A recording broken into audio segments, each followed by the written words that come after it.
Speaking now will be Grzegorz Latuszek, and Grzegorz is a software engineer with 23 years of professional experience, and that includes 17 years in telecom industry, 11 in test automation, and he's still coding. He helps others by training them in Python and consulting their code architecture. He is a happy husband and also a father of 4 children. And his hobby is, check this out, is wood roots handicraft. So that means that the explanation that I was given, correct me Wojciech if I'm wrong, but basically Wojciech picks up, sorry, I'm half asleep.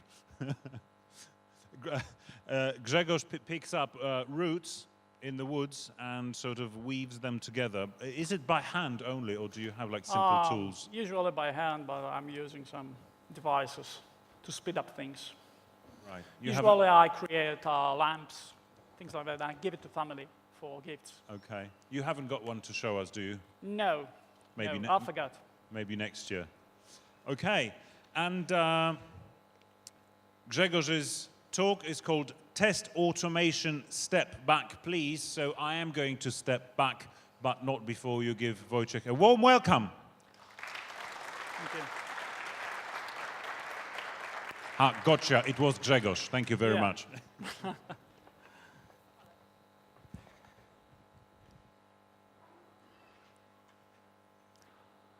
Okay, welcome. Sometimes in your test automation, you need to step back, and think what I have done. Especially when you realize that something's going wrong. Your test automation takes time, too much time. Your maintenance is a pain. And if you struggle and still your automation is a pain, but if you dream, if you can imagine that there might be a world without that pain and still doing automation, or maybe even more automation, better automation, then let me share few stories of my experience. I will look back into my 11 years of experience in test automation, just selecting few pieces to show you what I mean by calling it a step back, okay? Okay. First story is about tool selection. It was at the very early stage of LTE technology in our center, and there were very limited number of tooling to support doing test automation. And then management decided, okay, we will do test automation in graphical language. And it looked great. We just binned the pieces, great. Yeah, it looked great. But it was homemade language of the third-party vendor. So what? What was the problem? You heard that problem when you walked through the office corridor those times. And I have a name for this. And the name was coined, not by me, by Bas Wode, with whom I have made a workshop last year in Wrocław. And he named it kurwa level. Sorry for vulgarism. In English, it's a fuck level. But it was coined by Bas, who was born in Holland, lives in Singapore, and was able to recognize Polish vulgarism in a second. He used this as a matrix to find out most frustrated testers he wanted to pair with, to find out what is real problem. And this reminds me, these days of 2008, 2010, during those 2 years, I have had the highest vulgarism level in my over 20 years software engineering career. Means testers, those times, were very frustrated when they have been assigned to do this test automation in this graphical language. They felt like galley slaves if they have been assigned to do this. Okay, you are assigned, but... And then I stepped back. After this experience of this pain, I stepped back and I thought to myself, what was the reason? What I have learned out of this pain? And my lessons learned. Managers should not select tools for technical stuff. They need to use technical people to do real, deep technical evaluation of those tools if they fulfill the needs of the testers. But there is even better way, which is called Gemba. If you don't know, Gemba is a Japanese word meaning the real place of work, where the real work happens. And there is also a management technique called Gemba walk, which means that managers walk to the place where people do the real work, and they look around to realize what's really a root cause of the pain. In those days, there wasn't even no need to look around. It was enough to hear. Okay, next case. Related to tool, how it changed, this lesson learned how it changed my test automation. No more graphical languages. Wisely select tooling means a basic tool for us is scripting language, this automation language. So select textual language. You know what was the main problem with this graphical? How do you differentiate, how do you do version control of these graphs?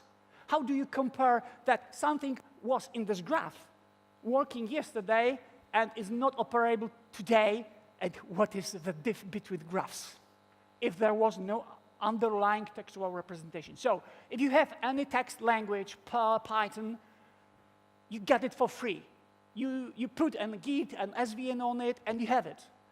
More, this is well known. So you have a whole ecosystem.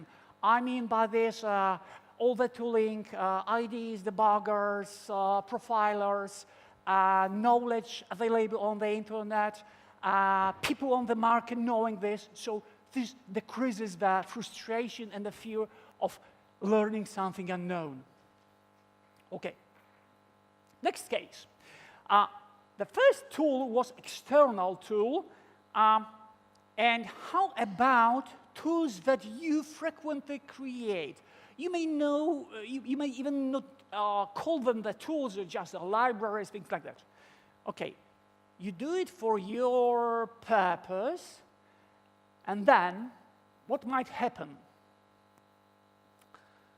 It was created in the form of XML describing the test case, and it has done its job because it was descriptive.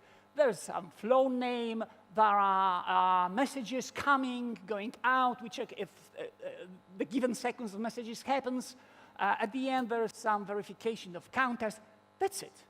It has done its job. So people started to build more and more complicated tests on this. And they had a need that could not be fulfilled but this. So we might say, okay, but this is internal too. So we have the power to extend it, and we have extended, adding things like, you see, variables, loops, conditions. So this XML started to be what? Programming language. Great. So we have executable XML. Seems good. Yeah, seems. But from the history, I remember the pain of the people complaining on difficulties, especially if there was a problem. Something was broken and there was a need to debug where it happened. Horrible. And I made my step back and thought, why? And my answer is, you may build a tool, you may even extend your tool, but if you extend this tool too far, means there was some purpose for creating this tool, okay? It was created for describing test cases, but then it shifted to be a programming language. So it shifted far beyond original purpose of this tool. And if you do these things, expect troubles. Yeah. If this is something beyond, if you use it here, okay. So, how it changed me? I'm trying to understand what given tool was created for. What are the real roots of this tool to understand how to use it properly. And for example, right now, when I first met robot framework, maybe some of you who are from Nokia know this framework for automation, but first thing I have done was reading the master thesis of Pekka Clark, who is the author of a robot framework. And when I read it, you may do this, I found that it was not created for test automation in terms of programming. It was created to overcome the problem of testers without programming skills. Okay? It was initial intention of this tool in the form of keywords that are, as a side effect, executable. Okay. But it was not designed as a programming language. And if you do programming in robot framework, you are asking for troubles. I have seen multiple of them. Just an example. So, by the way, under the hood, robot framework is implemented in Python. So if you want any programming stuff, you can easily do it in Python and open it for a robot. Here's a real example. See? What is above is a programming in the robot. You have a loop, you have variables, and is it readable? It is not always the case. It is really not the worst case. But if you will read it and understand what it is, you may split it. On the left, it is what it really does. Increase downlink traffic till something happens. Okay? That's it. And this is the level of a tester language. Tester says what he wants from the software, not how to do it. How to do it is put into the Python, and you have all the power of a programming language, Python, exceptions, things that are not existing in robot, because robot was not designed for this. Robot eventually, through the push of users, have added things like for and variables as a kind of keyword, but it was not designed for it. Next story. Next story is about something that has happened when me and my colleague Sławek, we have been asked to share our test automation framework with colleagues. It was in Motorola times. Testers in Chandler. Chandler is in Phoenix area, Arizona. Okay? And it was winter 2005. Winter, Arizona. Winter in Arizona is most beautiful time because it is flowers on the desert. Okay. We have been there for 2 weeks. And we've been just pairing with our Wild West colleagues. Why I call it Wild West? I need to put another story inside this story to explain it. Because after a week of pairing, coding, testing. We've been there for 3 weekends. So we decided with Savek to go for Grand Canyon, okay?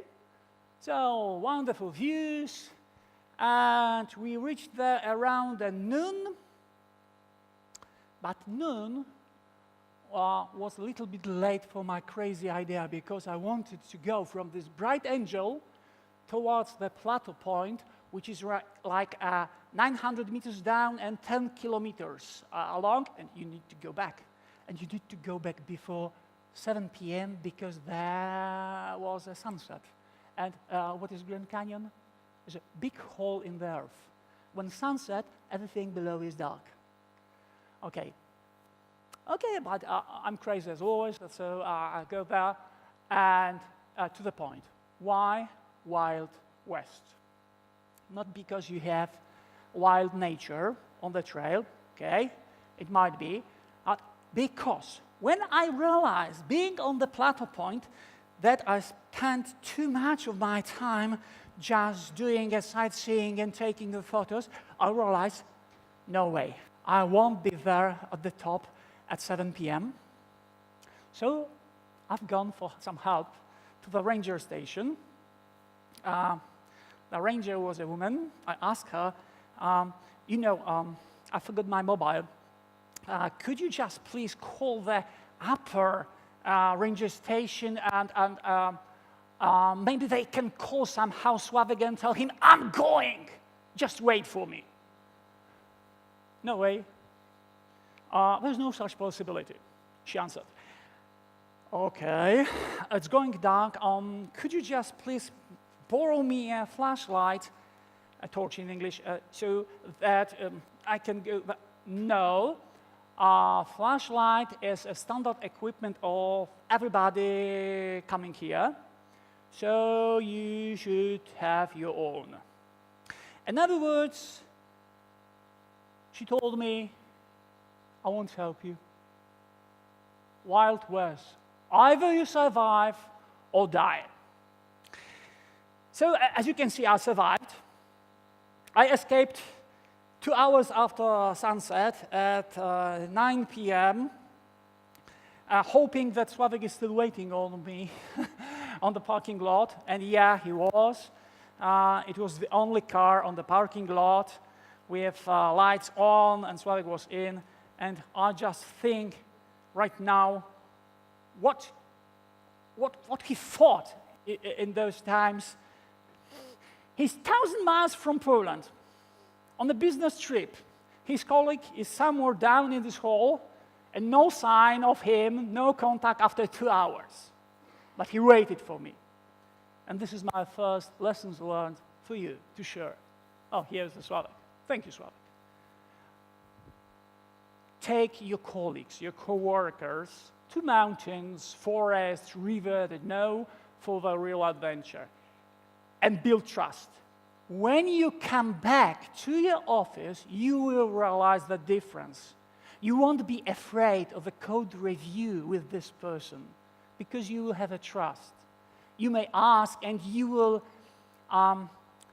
feel that this is a valid feedback for you, for your code, for your ideas of the software, and so on. So you get the support for your code. I will come back to the support word. Please remember support. Okay, but going back to the story of this Chandler trip, we went there to do this automation. So what? Short story. We've done this automation after these 2 weeks. We helped them to automate their labs stuff, fully automated scripts. We came back home, knowledge transfer done, success. But after a half year, there was management decision, I would say an order, to take responsibility for the scripts built by those testers in Chandler's should be smooth and easy because it was based on your test automation framework. And guess, was it smooth and easy? No. 9 months of pain. 9 months of trying to run those scripts, of porting, because there were hard-coded paths to the lab environment, even to the home directories of the authors of the scripts, fixed IPs of their lab, a configuration, their own configuration files. Even using this framework sometimes was such a strange that we were really surprised, and authors of the framework, that people are so brave to do these things using this tool. Okay, and after 9 months of trying to run this, we just throw it away to the trash. And what was the problem? Tests based on our framework came back to us, and porting failed. And the root cause is that there is nothing such like a knowledge transfer in the form of you just share a knowledge and you forget about the people. You need to get time from your management for supporting those people after you deliver the knowledge. Lessons learned: H code may be misused, and really reserve time for this support. Last story. Last story is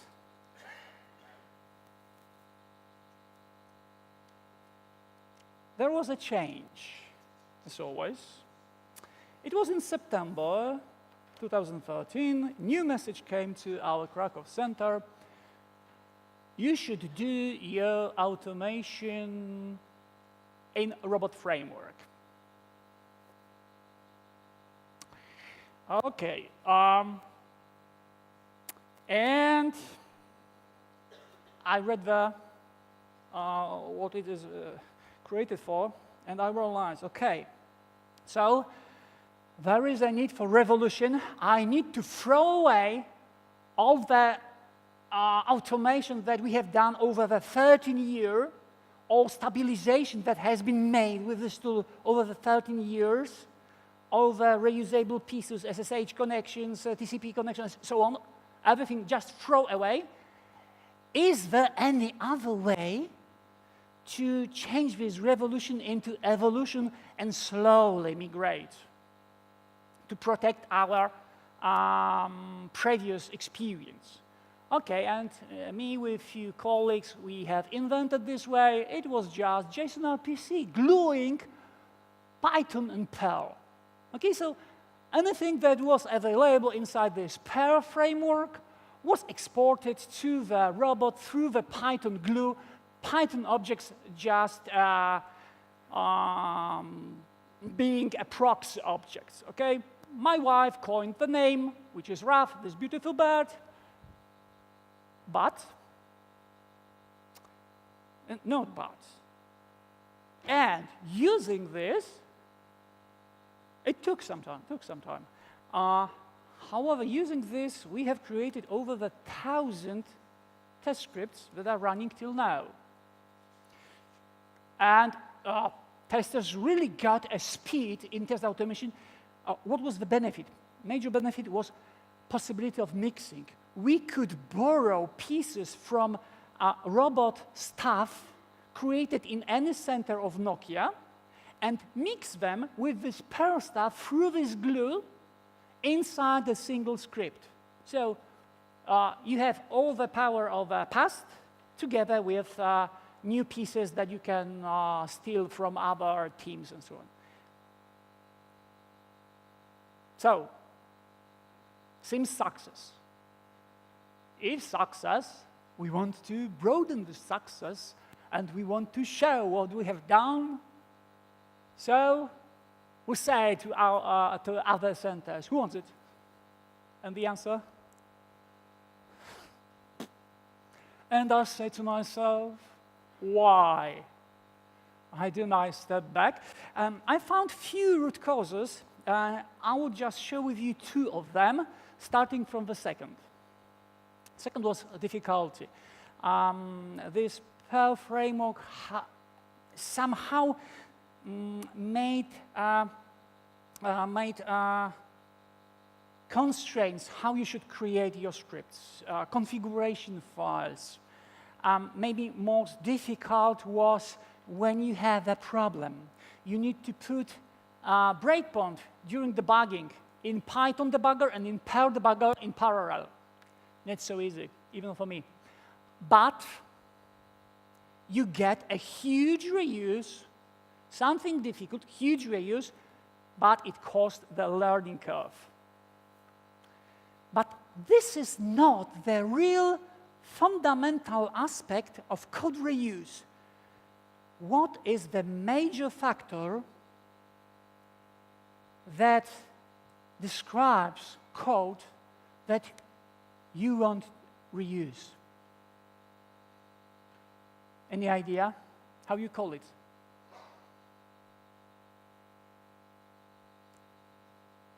What? Maintenance cost? Easy maintenance? Yes. Any other ideas? What? Ownership, yeah. What else? Stability, so on, so on, so on, other words. The real is mojszość kodu. If something is more mine, you select this code. Why? Because if a tester is under time pressure, she doesn't want to spend the time on learning, and my code is zero cost for learning. I know it. I love it because I know it. By the way, do you know testers not working under time pressure? So, if this is the reality of code reuse, that we always select my code, how to overcome this and do real reuse of the code. I stepped back, and my idea is, what if you change my code, and my does not mean my personality, my team, my site, okay? If you change it into our, that all of these people that might reuse this piece of code thinks about this code as our.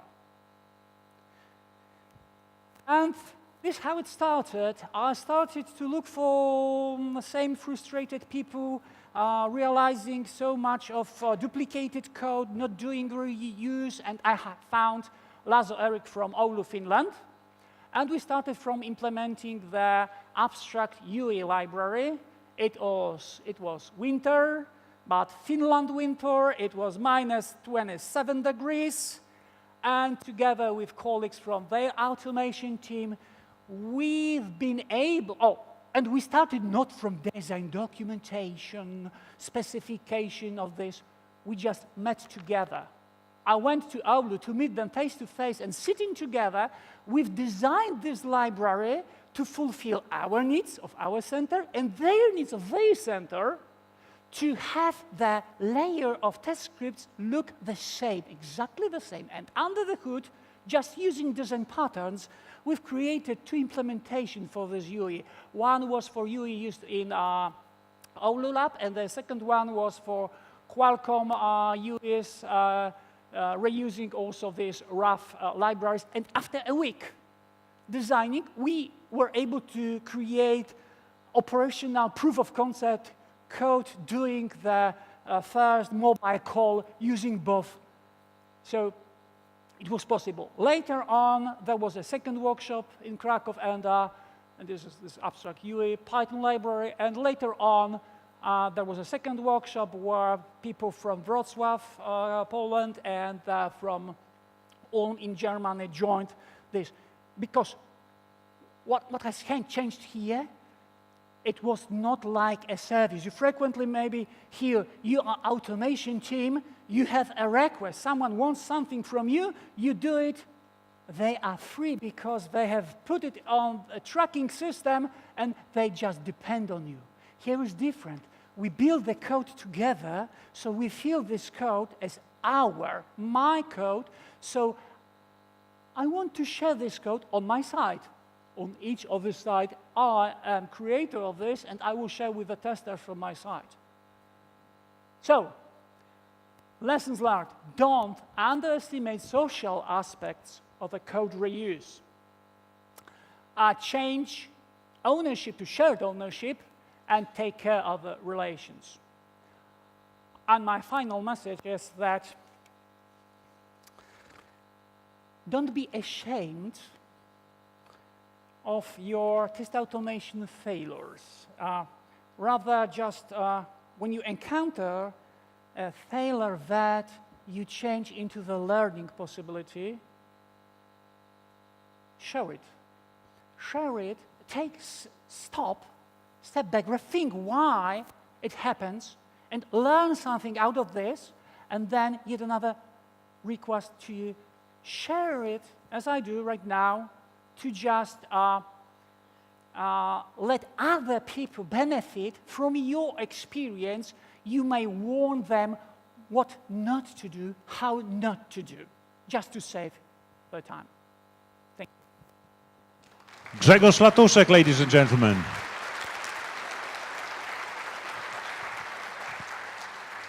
Grzegorz, thank you very much for your great stories, for your energy, and for making us better testers, and for saving us the trip to Arizona. We will. Yep. Couple of quick questions. Be at the Grand Canyon in morning. Morning, and just in case, have a torch with you. Yeah. We'll do. Okay. A couple of quick questions. I should hope so.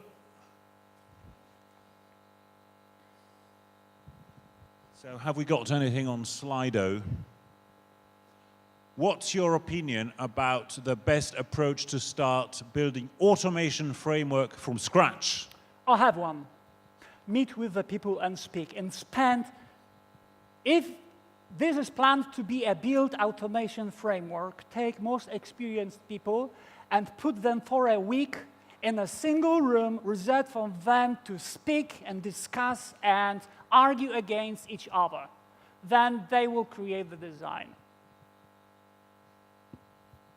This was a Slido question, just one. Feel free to ask more questions on Slido. Please remember it's available throughout the conference, so it's slido.com, and you can type in your questions. Any questions from the room at the moment? I mean, let's have one, because otherwise I will have to announce a break, which I really hate to do. I'm before the time. That's why I like a question. One. I'm not going to leave this room unless you've asked one question. Thank you. Thank you for brave people. When is the moment that you, like, when I am a user, when I should make a decision? Okay, I need to create my own automation framework. When you should stop using, like, frameworks that are used on the market? I want to give you just very precise the answer. Maybe all the stories about it, when you feel the pain. When you get to the point of the pain, then you feel frustrated, you are thinking about escaping from this company, you are trying to change from test automation to development because you are too frustrated to fighting with these crazy tools and so on. You realize it by pain of you and your colleagues. Okay, thank you very much. And I think it's time for a break. But before we do that, let's thank again Grzegorz Latuszek. Thank you.